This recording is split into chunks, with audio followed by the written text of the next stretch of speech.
Après une semaine de grève déclenchée le 9 février dernier, l'enseignement privé catholique reste encore paralysé par une série d'arrêts d'activités pédagogiques entamés par ses enseignants.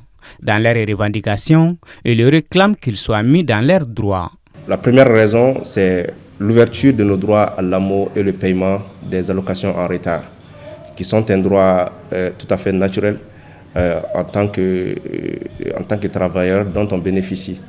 Et aussi, c'est des droits dont on bénéficie par suite de cotisations. Il se trouve que nos cotisations ne sont pas reversées. Ils sont prélevés sur nos cotisations, sur nos salaires, mais ils ne sont pas reversés à la caisse de sécurité sociale, qui est l'INPS. Ça, c'est le premier point. Le deuxième point, ça, c'est le paiement intégral des salaires du mois de janvier. Le troisième point, ça, c'est le paiement de la prime d'ancienneté. La prime d'ancienneté est une disposition du Code du travail d'ordre public. C'est-à-dire que ça ne tient pas compte du statut juridique ou social de l'employeur. Ça s'applique à tous les employeurs et le travailleur bénéficie de cela.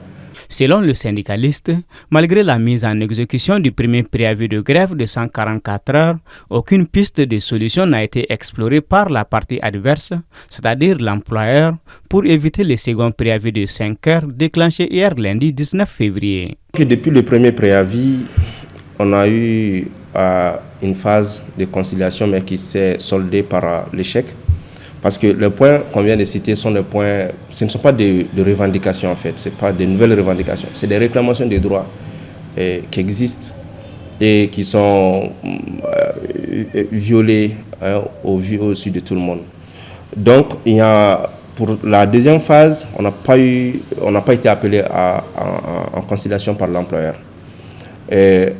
L'employeur garde une position statique et nous aussi, on veut se faire entendre parce que ce qu'on est en train de demander, c'est tout à fait des droits naturels qui sont inhérents au statut de travailleur ici en République du Mali.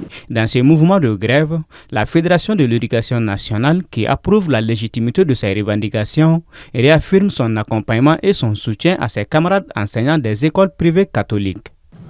Notre soutien sera d'abord va être constaté d'abord par un écrit de soutien que nous allons adresser au directeur national de l'enseignement privé catholique. Et en second lieu, nous allons tenir une conférence de presse sur le sujet.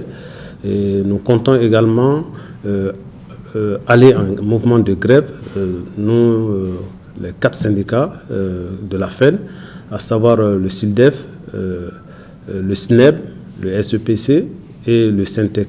Donc tous ces syndicats qui sont aussi bien au niveau du public que du privé, et qui concernent non seulement le préscolaire, le fondamental et le secondaire. Donc tous ces syndicats-là iront en mouvement de grève, de soutien c'est-à-dire pour la cause du SYNTEC. Sollicité par rapport à ce sujet, le directeur national de l'enseignement catholique n'a pu dégager dans son agenda du jour du temps pour nous accorder une interview.